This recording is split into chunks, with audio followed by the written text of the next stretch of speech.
Hey, ladies and gentlemen, we're back for another episode of Perfect Madness Podcast. This is episode 10, and we're continuing our conversation from yesterday about the internet, and the internet strikes back. Um, we do want to start off with an interesting. Oh shoot, we want to introduce everybody first. Fuck them. Tom, introduce yourself. I'm Adam Eaton, the savior of the IWC, and I want to make it clear that we're not here just to save the IWC, but we're here to change it. We try to educate them and make them smarter. And obviously, you know me, Jeezy. So now let's jump into it. Yesterday we were talking about how to really keep a product fresh or do seasons in wrestling and how to keep your product out there while giving us an ebb and flow of more of a season based company instead of a year round company. That's been the model for however many decades now. And I'll let you take this away because you discovered the article and it was your idea, Adam. So, as Jesus alluded to, yesterday we spoke about it started with GFW cutting a deal with Netflix instead of a TV deal since ratings are down and TNA is having a hard time getting a TV slot. So I said, what if GFW cut the deal with Netflix? Well, today I found an article that I believe it was a recap of Stone Cold Steve Austin's podcast talking to the producer of Lucha Underground and their upcoming second season.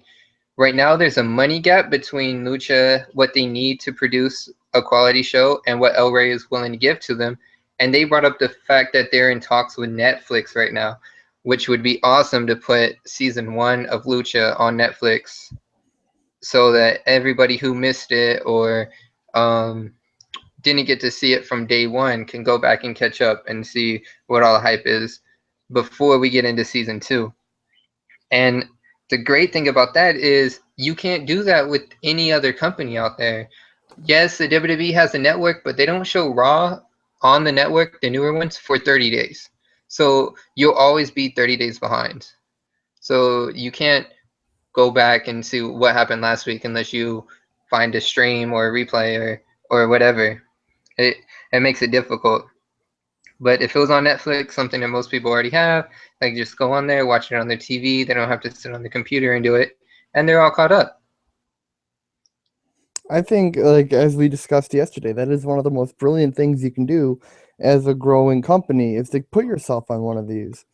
And I even messaged you off camera, like still thinking about the idea. Is again, any company out there who's listening to our podcast who comes up with this brilliant idea, we come to us, we'll help you set it up, or we'll just take your money. Doesn't really matter. Go to Amazon. Try to see if Amazon would do something. Amazon Prime isn't really taking off like people thought or hoped it would. So why don't you go to Amazon Prime, put your product on there, and then try to work out a deal for distribution through their warehouses? And you're sold. You have distribution on two channels taken care of. I, I think it would be brilliant, and it would be a cheap way to get your stuff out there on two fronts and really make a name for yourself. And Lucha going to Netflix is still awesome because how many people would scroll through their feed? All these idiots would take their time to watch Zombievers, but I think they would also take some time to watch some Lucha Underground. Zombie Weavers. It's really bad. I know. My 8-year-old son put it on. Yeah. Awkward. Yeah. But I don't even know where to go from here. Right. It just. I think Here's it's the neat thing. that Lucha Underground and our Perfect Minds at Perfect Madness Wrestling came up with this solution. Perfect minds think alike. And Exactly. here's the thing. If you were ever wondering about our credibility and our ideas and what we have to say about the wrestling business, well, what the producer of Lucha Underground just said just gives our podcast credibility. Because I just found that article today. It was just posted on WrestleZone.com. If you don't believe me, go there, look at the date, compare times. And No. if you think that I listen to Stone Cold's podcast, I don't. And I've said that plenty of times on this podcast. I don't listen to any other podcast. I'm looking at it right now, actually. I wonder which podcast I was even on. Unless it's on an upcoming. I don't know. I don't listen to Stone Cold podcast.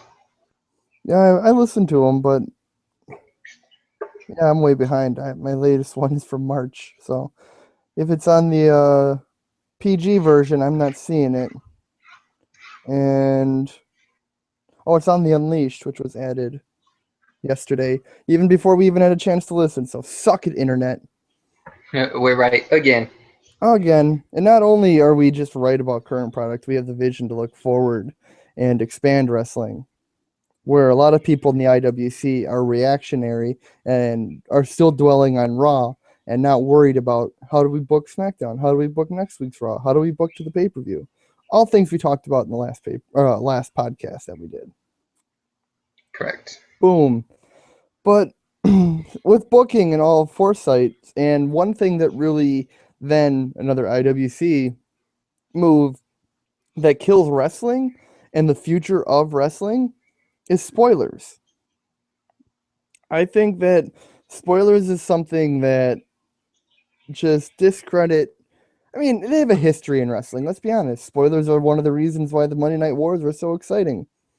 But that wasn't in advance. That was a direct attack from one company to the other.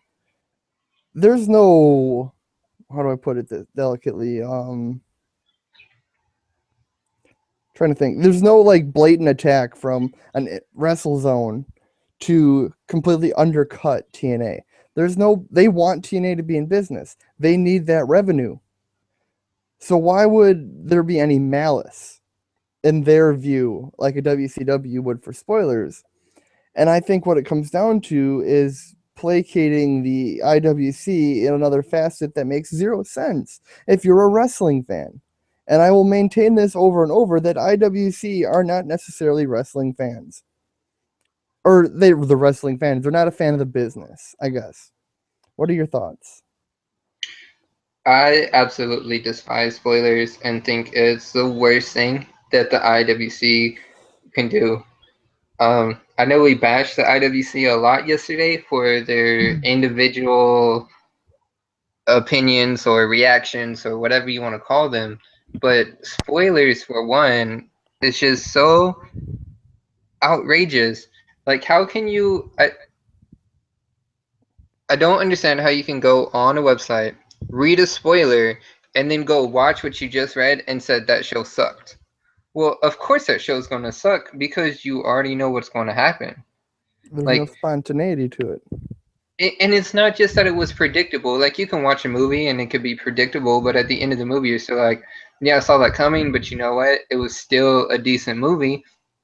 But it's just you're not going to be surprised by anything, and then you're going to go look and say, oh, the Attitude Era. Did you know that Austin was going to drive out with the beer truck? I mean, you didn't. That's what made it exciting.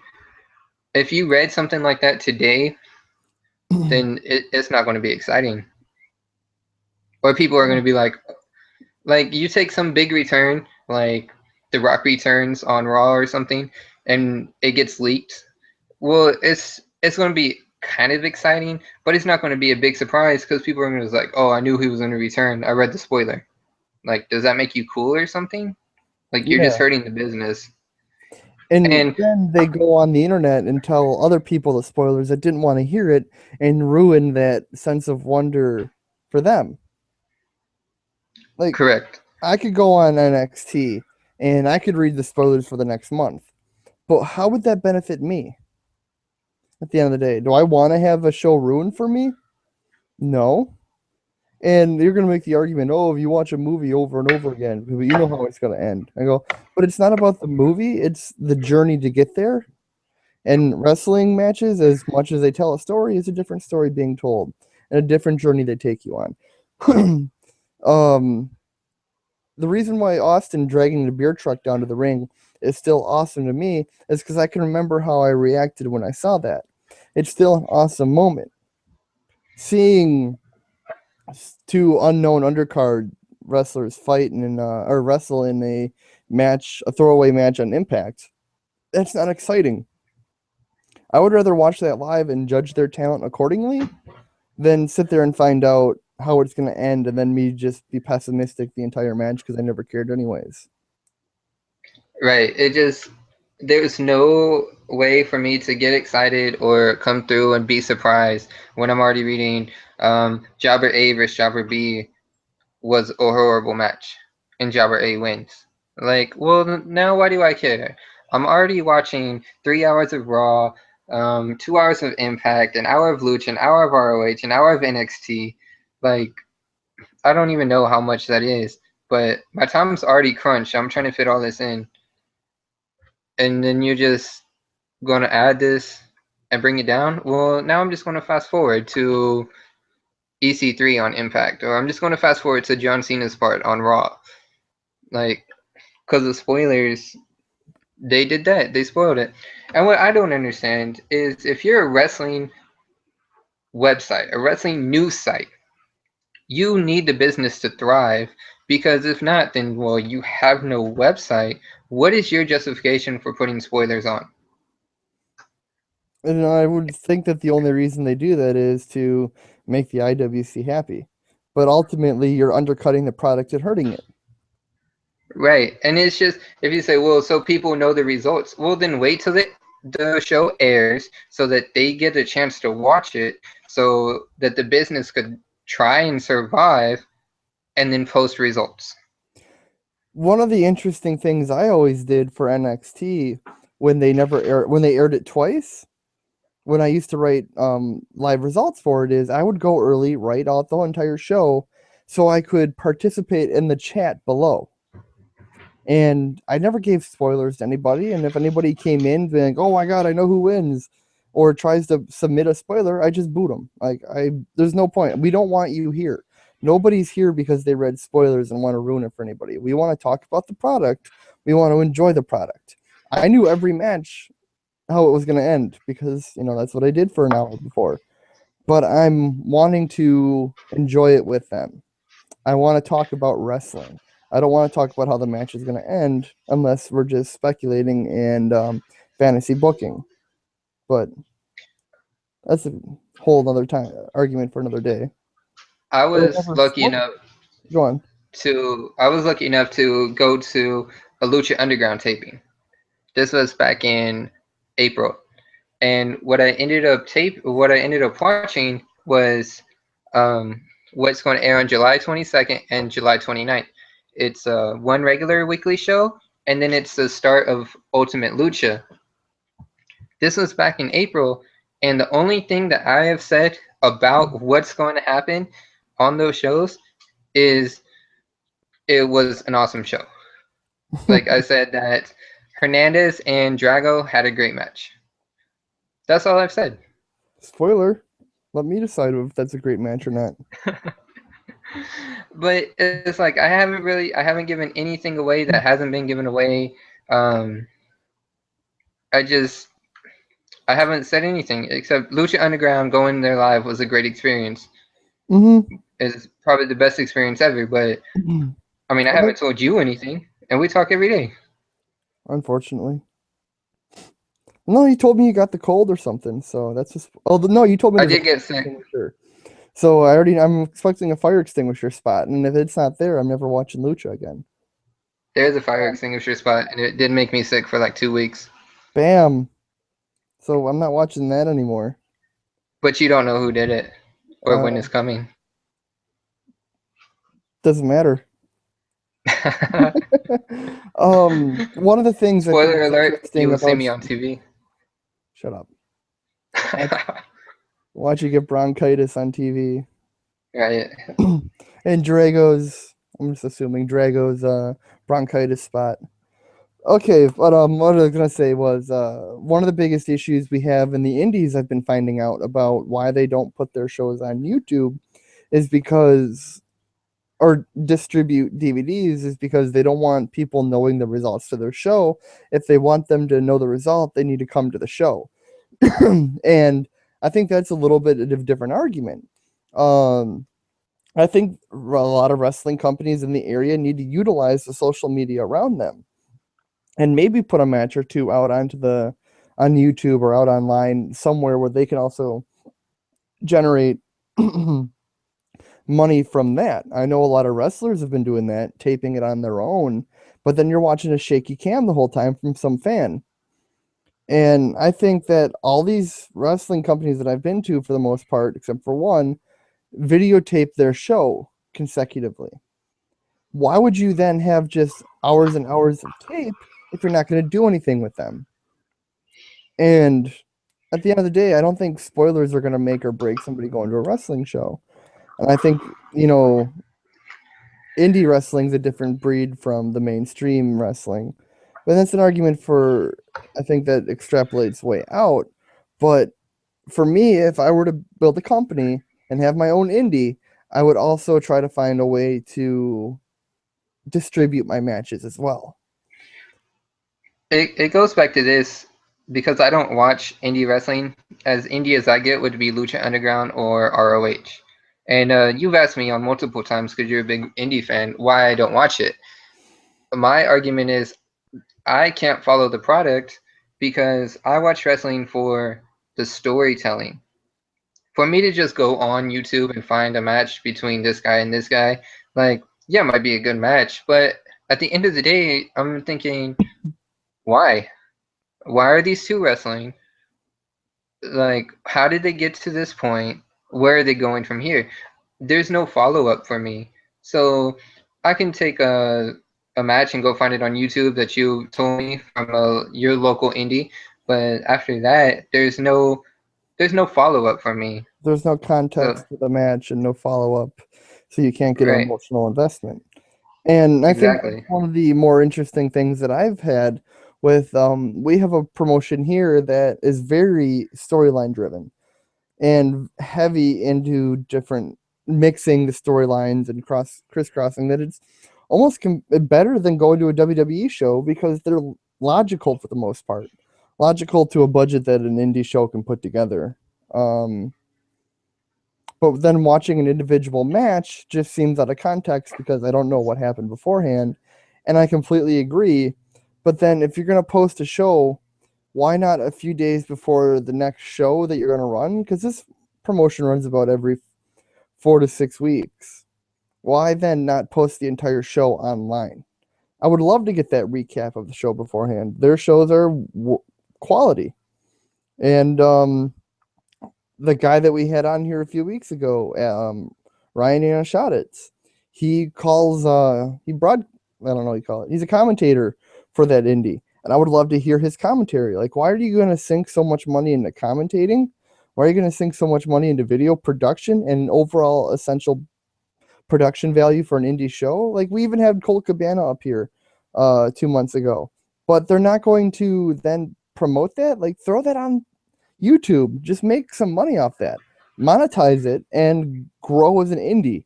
Because if you keep hiding away, you're not going to grow your company.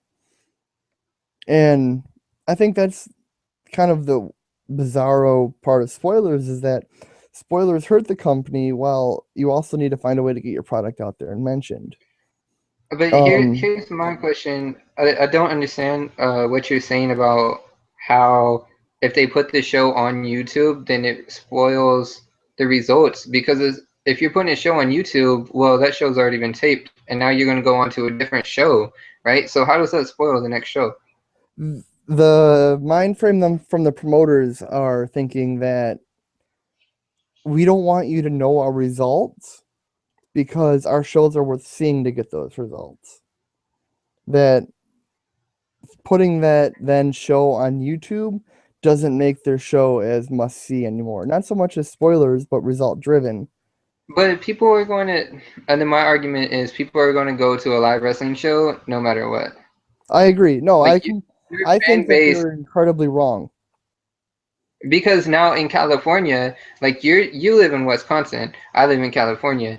You're telling me about this great indie promotion. Well, I have no way to see it.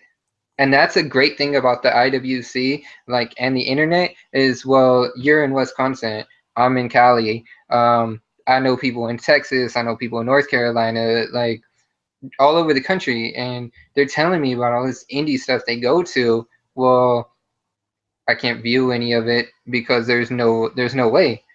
It's like if you were to put your shows out there, like Mhm. you're going to go to the show if it's on YouTube or not because you're a wrestling fan. That's what wrestling fans do. It's always a better experience to go live. So you're going to be there. So now you're telling me about this great indie show, and now I could go on YouTube and watch. Yes. And I mean, they think that why would somebody pay to go to my show if they'll just get it on YouTube in a month. But I don't Well, think why would someone pay to go to Raw if they could watch it at home? exactly my whole argument. And one of the issues I want to get into about one of the downsides of the cheaper pay-per-view. But personally, it all comes down to your lifestyle and what you believe. Like I would rather pay $10, $20 for my wife and I to go to a wrestling show and enjoy it. Because then you're watching it live, and if it's a good show, I'll then watch it again on YouTube. Um, we're basically like the '90s. The only reason ECW survived for the most part was trading tapes, and that's essentially a modern day trading tapes. Not everybody can get ECW, SSW, or whatever you want to argue in California. They can't get that in Texas. But now, hey, I'm going to mail you this tape. Now you can watch it, and then the product going to continue to grow. Right? You And put it on YouTube, you share the link with me, and then it's instant. yeah, I mean, I'm just saying that's modern tape trading, Yeah.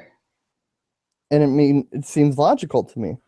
But for some reason, there's still a disconnect, and without looking at the entire picture, like looking only at maybe 80% of the picture, and maybe there's something I'm really missing.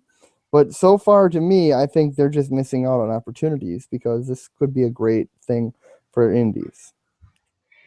I just think wrestling fans are going to go to a wrestling show because that's what we do. Like, Yeah. I mean, I go to Raw and I experience Raw live, and then I come home and I watch Raw again. I was just there, but the experience on TV is a completely different experience than it is live. So it's fun to go live because I get to experience that. I get to see that they give you more, but then I come home and I get to watch the finished product. I get to hear the commentators and see the story driven. Mm-hmm. I've done that with every live show I've gone to. Even Lucha. Not yet, but I will Boom. on July 22nd. Just got lawyered. Um. Yeah, I think that we pretty much are gonna beat a dead horse if we keep going on about spoilers. But one of the new age frontiers to help combat to ignore spoilers and have a voice in wrestling itself is Twitter. And how much I hate Twitter. Like we have a Twitter account and I do my best to go on Twitter. I got fired from wrestling Twitter news over there because I wasn't on my Twitter.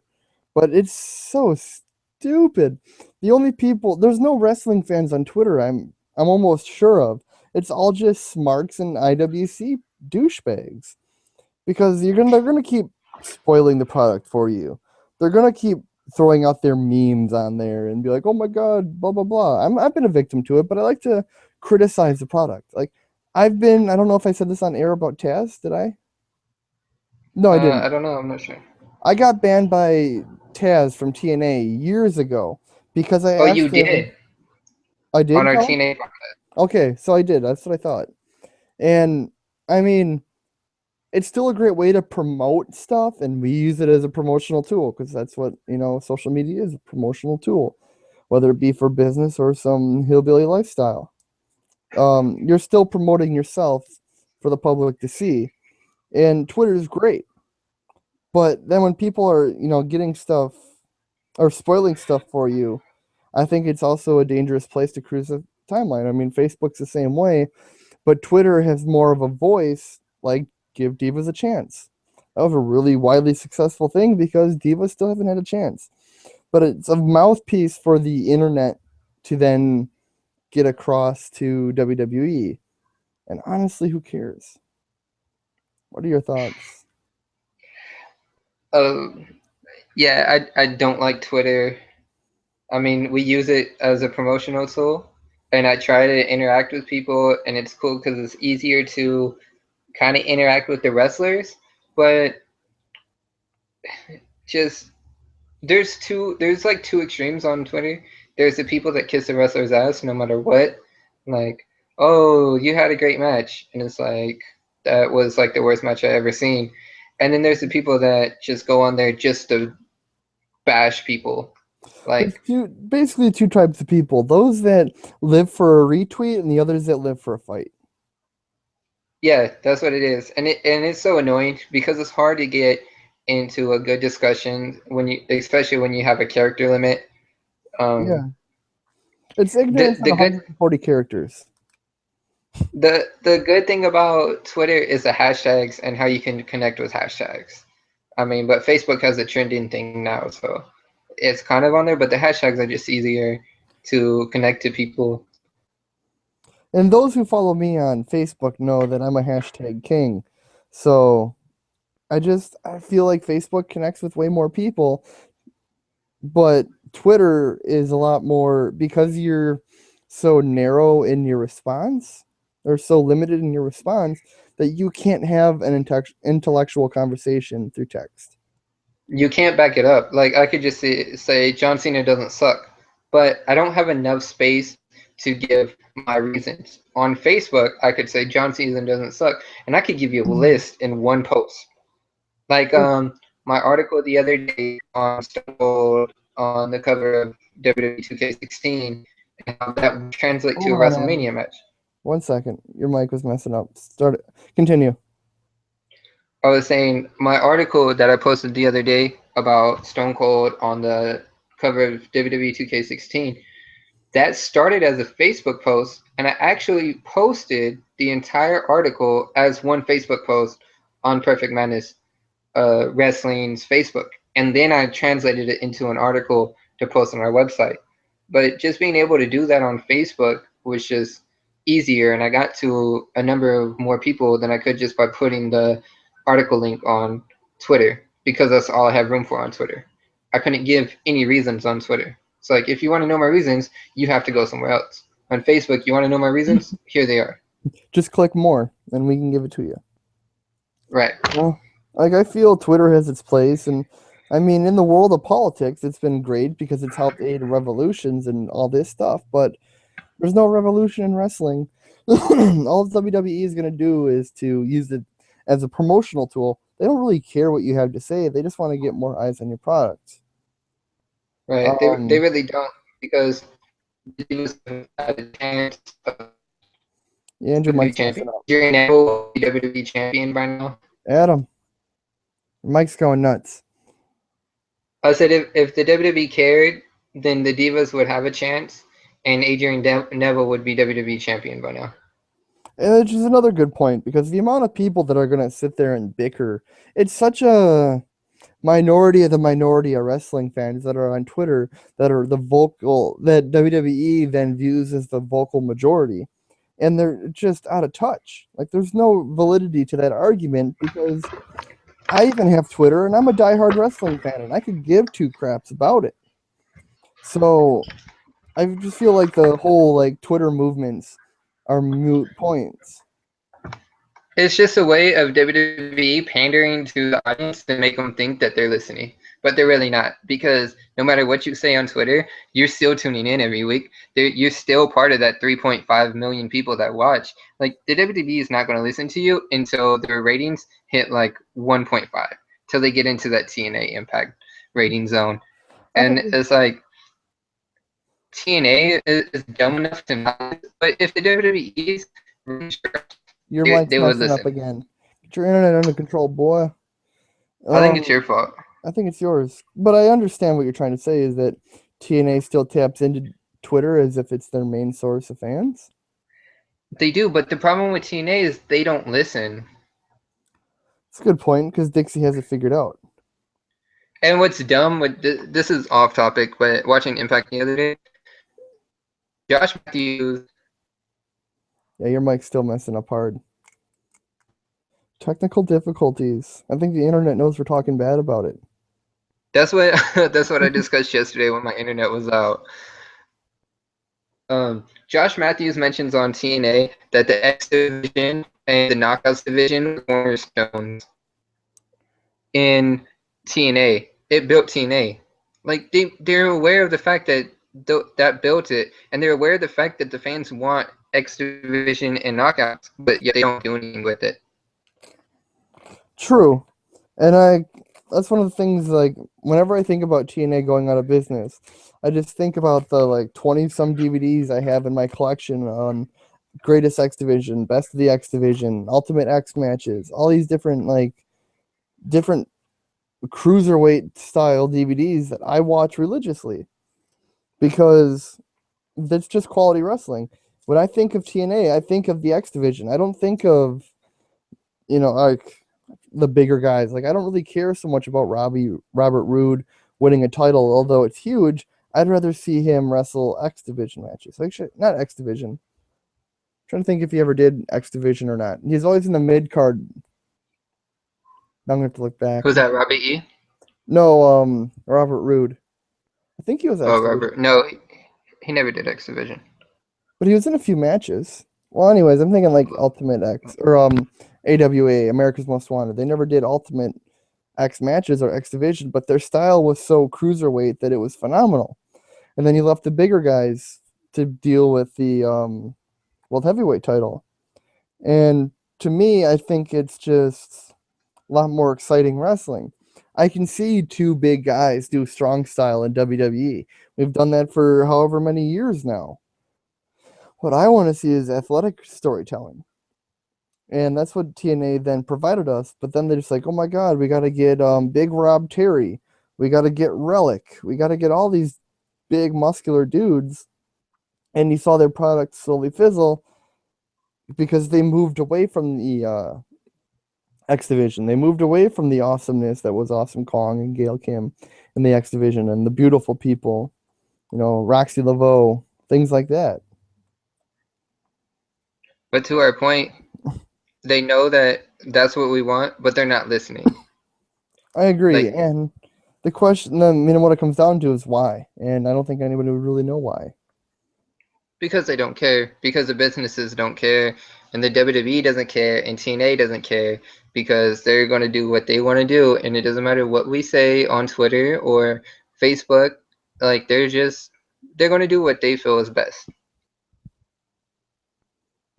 Because Sadly, most people in the internet cannot come up with a valid argument or even express their argument in an intelligent way for TNA or the WWE to understand. So they're just going to be like, you're just an idiot keyboarder that sits there and you know nothing. I agree. Which is then what I think still, what we said before, sets us apart from other IWC websites and other IWC people. Because we have validity and credibility to our arguments. And again, the top of the show mentioned bringing up, and last week's show we mentioned bringing up, like, why don't you try to get a Netflix style contract? And boom, the producer from Lucha Underground, yeah, we're trying to get a Netflix contract. Like, boom, credibility us. But on that note, do you want to talk about NXT and ROH? Yeah, let's go into the Internet Darling promotions. And I'll let you rant this one away. So I'm going to start with NXT because I don't have as much to say about it. But when NXT debuted, when the network, well, I know it was on YouTube, but it wasn't as big until the network came out. And when the network came out, then everyone's like, oh, NXT, NXT, NXT. And yeah, it was cool for a while, but I've mentioned this before. And your mic's messing up. I think we lost you. I've watched. There we go. I stopped. I watched NXT for about a month when the network came out, and then I got bored because it was the same thing every week. There was very little storyline being driven, and I would just watch the network specials and just get a recap of why two people are wrestling because they show the recap. So I got the recap, and it caught me up on everything because the people aren't there every week. And then all their network specials were great until I believe it was their last one. And it wasn't that it was horrible, but I feel that the expectations going in, because it was an NXT special, weren't met. And whose And it's fault just do you perceive that is? the IWC's. Why? Because they build this up that NXT can do no wrong, that they're not judging it clearly. Like, because it's NXT, it gets a pass for being NXT. Like, I've said before that their weekly show was boring. I was like, this show was boring. And they're like, oh, it was so great because Tyler Breeze appeared. Well, Tyler Breeze appeared last week too, and the week before that, and this and that. Like, that's nothing new that Tyler Breeze was on the show. It's like, it's the same thing over and over. At some point, I'm just like, this NXT is not everything like so great. See, I disagree with you there that I really enjoy back then. Like for NXT had about a good run for a year. I think their shows were really good. And it wasn't until almost a year. It wasn't until about the last 6 months or so since their last special that it got really kind of bland. They've not really storyline driven anymore. That they just kind of, okay, we need to get old Blue Pants versus Carmella. Let's throw them out there. No, over the story. What? Old Blue Pants got over? Let's keep her off TV and not give her a contract. Old Blue Pants just wrestled here in Chicago a few weeks ago. I mean, I think Blue Pants is a good wrestler. She's entertaining. She's got a gimmick already. But WWE, even though like Twitter is this vocal majority of wrestling fans, can't get her a job because WWE, while they realize it's a part of their company because it's a promotional thing, don't really care what you have to say because the IWC is, oh, it's just random. Like, oh my God, they have a new darling this week. We have a new darling this week. What? Oh no, we didn't like them because they moved on in a week. But NXT provided some interesting storytelling for a while there, in my opinion, that it creates some anticipation for who's going to be on this show. That's how I saw it. Like, are they going to continue that storyline? Are we getting a new one? How are they weaving these through? I always thought that was highly entertaining. And now lately, until was not a big fan of Hideo Itami. I thought calling him Hideo Itami was a terrible idea. Still think it's a terrible idea. But yeah, I haven't obviously not watched the product weekly like I used to since January, but I think even watching like a show now, I'm just gonna get bored through it. Right. And that's my thing is NXT is not that great. Like, yeah, they have good matches at times when it's like the Divas tag match was this past week, but when it's Tyler Breeze versus some local guy, Yeah. like I don't care. Like, it just One of the and problems then I have with NXT is that they have the very, I would almost call it like Vince style problems that only Vince has because he thinks it's funny to bury people. He thinks it's funny not to have play-by-play called. He thinks it's just brilliant for the company and it would hurt them. I think NXT needs to be different from the main roster and that they should call their matches. I think every match should be called personally, but I don't like the whole they get an non-televised entrance, but they can show me a recap of Raw 5 times. I think it's like 2 or 3. Like, oh, this just happened. Oh, coming up is this special. Even if you're some local talent, like you have enough talent in your developmental for WWE, throw them in the ring and just give them some throwaway gimmick. Don't just not introduce them because then it ruins the show for me. This isn't 1, 2, 3 Kid anymore. Like, we're never going to have that moment as special as it was. Still give them an entrance. Still give them something. Because I hate when I had to write Jobber 1 and Jobber 2 or tagging with or against, Ascension. That was boring to me. Nobody wants to see a series of squash matches, in my opinion. yeah, and that's my thing. NXT is like maybe one And your mic show is of decent crazy. matches. Get your internet under control, boy. It's mad at us. It is. Say But the movie NXT has again. become um, a show of one, maybe two, depending on the week, of decent matches, and the rest is just throwaway. And it's like, why? Like, what is so great about this?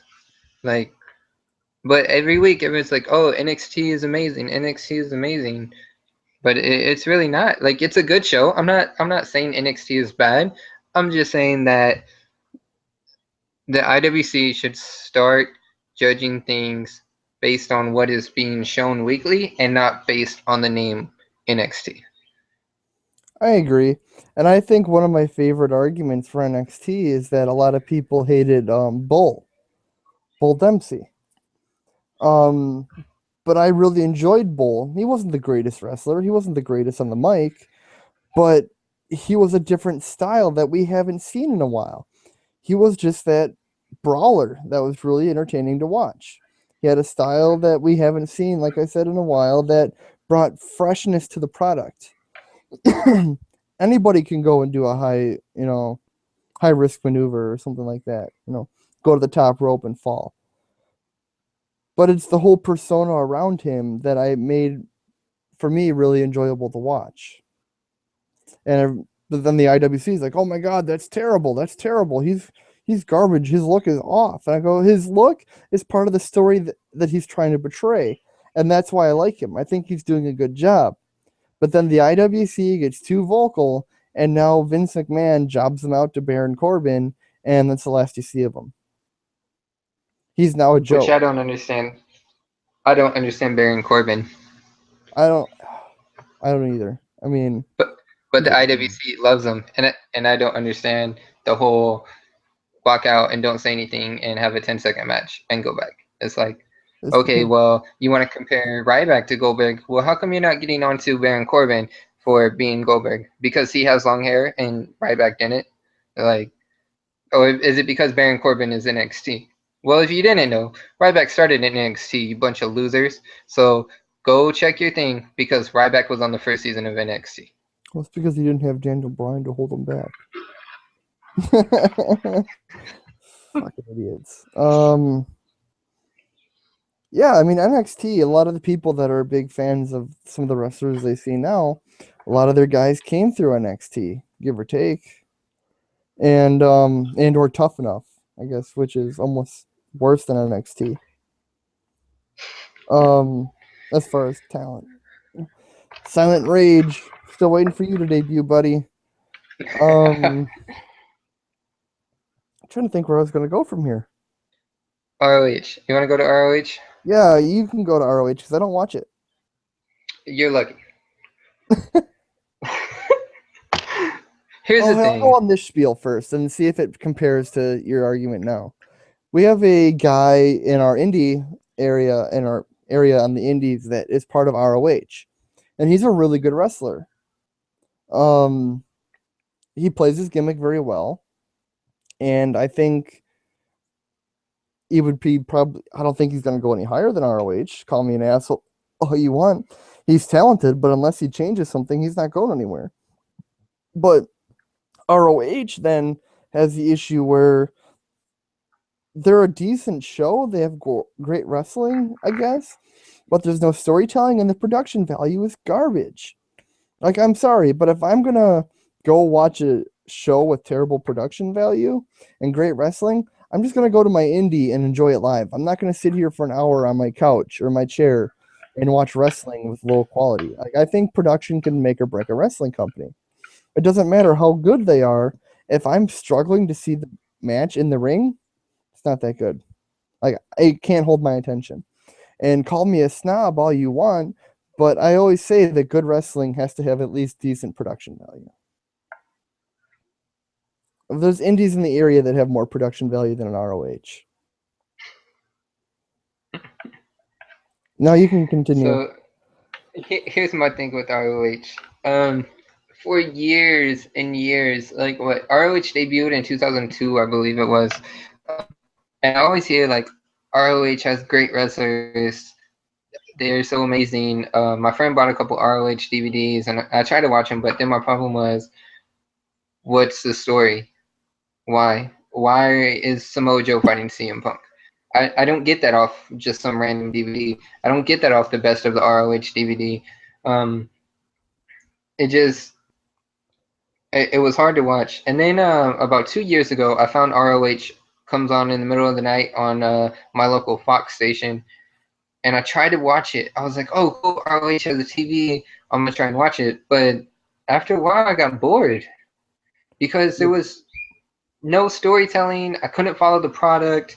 It was saying that they had a pay-per-view coming up, but they didn't, or like it was hard to follow, and I stopped watching. And then they went to Destination America. I started watching, but my issue with ROH is it's a bunch of fans. Your mic's messing up again. Your problem with ROH is what? There's a bunch of fans that chant "This is wrestling" when it's a spot fest.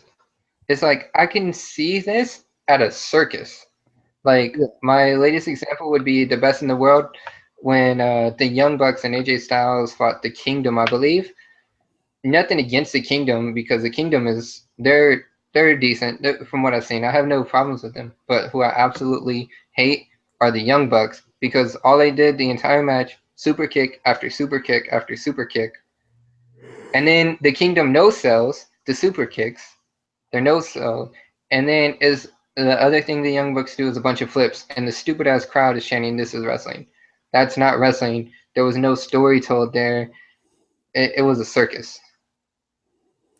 And I think that's another problem with IWC is that they're so quick they're so rabid. I don't think rabid is the right word.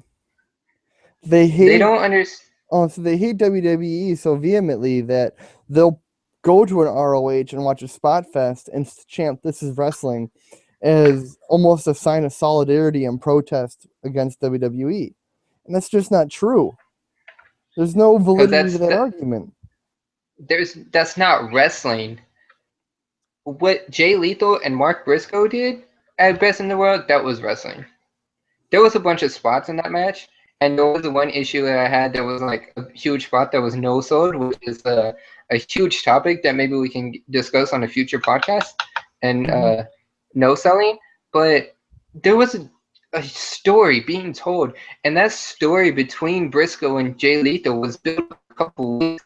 And it was great storytelling throughout. Mike messed up again. That story between Briscoe and Jay Lethal. It was built up for a couple weeks, and it was a great story throughout ROH TV, and it was a great story told in the ring. So I could forgive a couple of bad spot, like big spots, being no sold. Like it was okay because it went with the story. But you can't just go put on a spot fest and then say that was a wrestling match. No, that's not a wrestling match because you want to say the greatest performer, the greatest. You're saying the greatest performer. Did I lose you? Did we lose you, Adam? Interesting. I think that the biggest thing that people overlook in wrestling is that without a storyline, it's just two dudes in their underwear wrestling all sweaty. It's UFC. It's UFC. It's choreographed UFC. Which UFC is fake. Ultimate Fake Championship. Were we talking about? We weren't on the podcast for that when we were talking about UFC being fake. One of the things off the podcast that Amin and I were talking about with UFC or MMA being fake, and then bam, Ken Shamrock gets popped by Joe Rogan calling MMA fake. We got the mind, people. Perfect minds. So as I was saying, back to my thing with ROH, you can say what. God, the internet hates when I talk about ROH. I know. It's kind of fun. You can't say what the Young Bucks did was wrestling and then turn around and call Ric Flair the greatest wrestler ever. Like that. Turn around and say John Cena can't wrestle. It makes no sense if you're going to say this is wrestling at a Young Bucks match and then say Ric Flair is the greatest wrestler ever because he didn't do all those spots. Yeah. It wasn't a spot fest. even his I Quit match, I think it was an I Quit match with Terry Funk back in '91, I believe. It was not a spot fest. Like, yeah, they used chairs and there was a power driver on a table, but that was the whole thing. Like, it wasn't a bunch of flips and stuff, but every match that Flair had, Steamboat versus Flair, goes for an hour. Dusty versus Flair, like, it's not a spot fest. And I think the difference that we need to understand or to separate and highlight are the fact that obviously everybody's going to get their stuff in, but if it's contextual with the story that's being told, then for sure, I will see that all day. I mean, a Flair match isn't going to be ruined because he took a top rope bump. He does it every freaking match. You know, Like, that's if his he spot. doesn't do that bump, if he doesn't do that spot, like, he still has a great match, though. Yeah, I agree. I completely agree. But they're gonna just do, Flair's gonna do a flop. Flair's gonna come off the top. He's gonna woo like crazy. He's gonna do a figure four, and they're gonna chant, "This is wrestling." But then go out and call John Cena a terrible wrestler when he's putting on quality matches day or week in and week out. Like, you don't understand wrestling. Right? Like, let's look at Shawn Michaels. He was a little bit of a high flyer. Greatest Mhm. in-ring performer ever, is what they say. Okay. You know, it's what they say. He was the greatest in-ring performer in the business. He fly Yeah, off the top rope, hit his flying elbow drop. I would agree. He'd hit the flying elbow drop, do a suicide dive or do a weak moonsault. He had the most horrible moonsault in the history of the business. And he'd do that to the floor. But it went with the story of him being a little guy fighting Vader, fighting Sid, Diesel, The Undertaker. Like, he had to do that stuff. It made sense. Yeah. But, like, you don't have to do that all the time. And it wasn't just that. That wasn't just his thing. Like, he did more. He went toe to toe with them. He, used his speed because that's what he had to do. It wasn't just, I'm going to super kick you and do a bunch of flips and all that. Yeah. No, I understand what you're saying, but they don't understand the difference. They can't separate those two things. They're into the IWC's eyes are mutually exclusive. That if it's not a spot fest, then it's not good wrestling. And you could even look at, you brought this up before we went on the air, the WCW Cruiserweights, and my argument was there was a story there with the WWE Cruiserweights, or WCW Cruiserweights, and if it wasn't necessarily told in the ring, Mike Tenay did an awesome job of telling it on commentary. I agree. And even Devil's Advocate, your argument falls apart. Because while Rey Mysterio was for the while a spot monkey, and later on in his career he had to do that to maintain his career, to prolong it rather, not maintain. WCW cruiserweights did that all the time. They were nothing but a spot fest, but they were in context with the match, and it made it great to watch. Right. They were a spot fest that told a story. What I'm missing from the Young Bucks match that I saw was there was no story. And that's my thing. They didn't tell the story through their spots. Yeah, It was just, I'm gonna do this, this, this, and this. because I want to look phenomenal. I mean, I'm trying to But think back why? to which Taker and Triple H match. All it was tombstones and spots, but it was contextual in the match itself, so we all enjoyed it. And not only that, the story was told for that to happen. Like, Exactly. before we got to that match, there was a story being told. We expected something like that to happen, and we were excited for something like that to happen. Anyway, yeah. I mean, we're gonna beat this.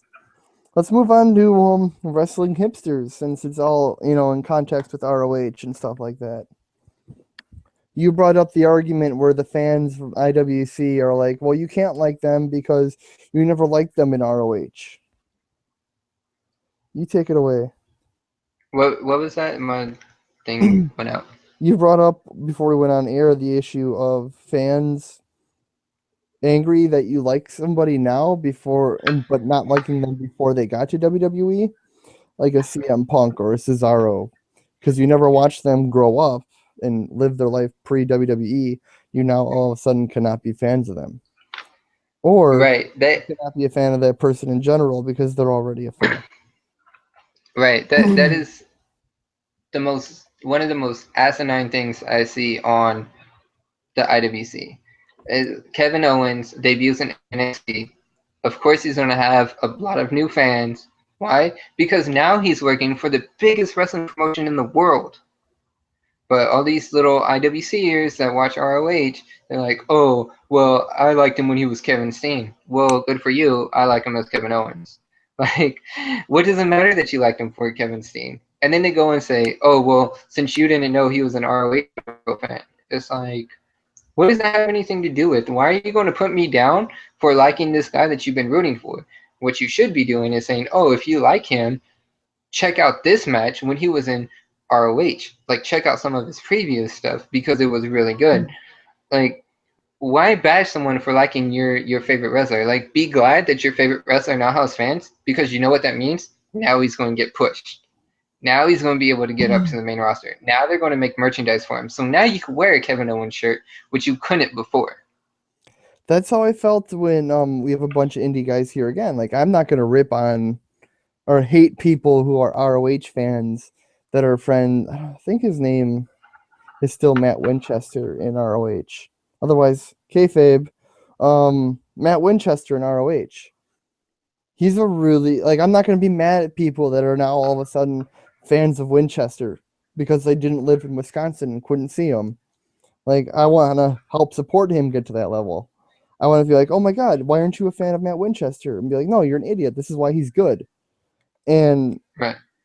not going to be like, well, no, you can't like him because I already liked him. You didn't like him because you never paid attention to him beforehand. Like, that's stupid. You're not helping your wrestler. You're hurting them. You're hurting the business. Promote what you love, not what you hate with wrestling. Exactly. Like, promote it. Like, I know we criticize a lot of things in here, but I mean, we're not doing it out of malice, and we're not doing it out of spite or to see a company go under or anything. Because Or TNA, shoot. without the industry, like, we would have nothing to talk about. Like, you guys would not be blessed to see a Perfect Madness Wrestling podcast because it wouldn't exist. We'd have to put our minds somewhere else. And honestly, wrestling's where it's at. Wrestling's the future. There's nothing worse putting our minds to besides wrestling, and that's how we feel. I completely agree. Wrestling or bust. And And that's why, like, as much as we don't want to see a company go out of business, we want to see the wrestlers succeed. If TNA going under provides opportunity for GFW, then, okay, I can see that because the boys will have somewhere to go. I'm not going to be like in WCW 2001. We're like, oh my God, they need to tank right now. No, I wanted WCW to succeed because now we have people like Sean Stasiak and a bunch of other people that just went nowhere. Their careers ended. Perry Saturn had a little bit of a career, and then because there's so many people in the roster, got fired and addicted to a life of drugs. I mean, obviously that's not the timeline, and other things and variables go into it, but a lot of wrestlers hit hard times afterwards, and that helps nobody. right, that's why I don't understand, and I think we brought this up in the TNA podcast. I don't understand why people sit there and say TNA needs to go out of business. Like, why would you wish that on someone? Like, what if I say that you need to get fired from your job? Like, it just, how would you feel? Like, you have a family and kids, and I was like, you need to get fired. And I don't know you personally, like, but I just go on Twitter and it's like, oh, it's an argument you can be had in 140 characters, and everybody thinks they're tough shit behind a computer screen, and it makes no sense because at the end of the day, you're hurting it. You're hurting the product. And the wrestling business is not one promotion. It's not WWE versus TNA. It's not TNA versus ROH or versus GFW or anything. The wrestling business is a wrestling business, and for websites like all the news websites, whatever your favorite news website is that you go to, like, that would not survive if these companies started going out of business. I agree. And I mean, we're watching. I've dealt with firsthand a website going under, or no, struggling to get numbers in a world where pay-per-views are cheaper because people aren't going to those websites. I mean, they're already losing revenue and views from pay-per-view. Imagine what business or views they're going to have when there's no more business, when there's no more company. I mean, why are you going to wish for a company to go out of business and then you're going to lose what you love? It makes no sense. What are you going to talk about on Twitter when TNA goes out of business? What is your life going out on Twitter? Make new Like hashtags and laugh with memes. that's why I want to know what people like. Oh, TNA needs to go out of business. Well, if that's all you say on your timeline, what are you going to do when they do go out of business? Your hate for TNA is going to be no more. You know, you're gonna have to hate something else essentially. And what Right. is that going to be? Nothing. And then that goes to the reason I've been thinking about this. I should have brought it up earlier of why the WWE mainly doesn't listen to its fans, because if we look at the rise of, let's say, CM Punk, everyone was CM Punk's favorite in 2006, and then all of a sudden people turn on him, and then everyone likes Daniel Bryan, and then people turn on him, and then who else? There's a couple of them, that they've risen. Ziggler is another one of them. Like, why is the WWE going to listen to you and push this guy so that the moment he wins the title, you're just like, well, he sucks and he needs to put someone over? I agree. And I mean, and it comes down to wrestling's a science and a business. It's not the ABCs. Not everybody's going to universally understand it. And that's why I think the power in numbers of the IWC are, for lack of a better word, irrelevant with opinion, or their opinions are irrelevant, is because not everybody understands the business as a whole. That, I mean, if you maintain that you know everything about the business, you know nothing about the business because the business is constantly evolving and there's always a new thing to learn about it. But when you stack a whole bunch of knowledge of the business and keep growing your knowledge and your base, then you can get into the arena where, hey, maybe instead of going, oh my God, Ziggler sucks, he should never be champion, give me a reason why he should never be champion. Give me a reason why Daniel Bryan sucks. He's great on the mic, has a look that got him over, and can wrestle a match. So how does he suck again? Who do you like? Oh, some guy still stuck in ROH because he can't go anywhere else because he could only wrestle and not talk. He has a terrible look. I mean, they're held up to trying to think. Held up to criticism, their arguments fall apart. Not everybody knows everything about the product, but somehow everybody's a critic.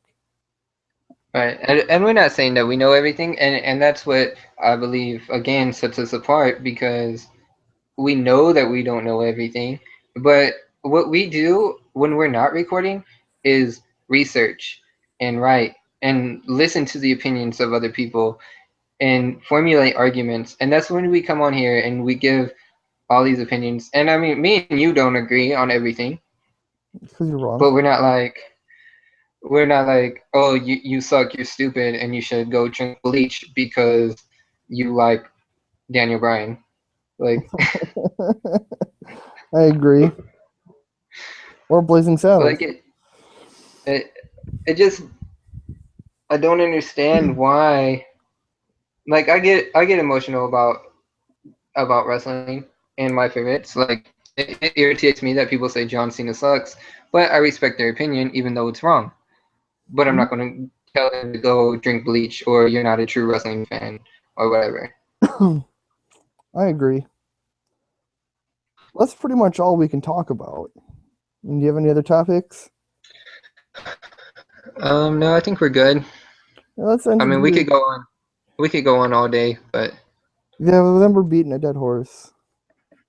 So I yeah. think this is a logical end.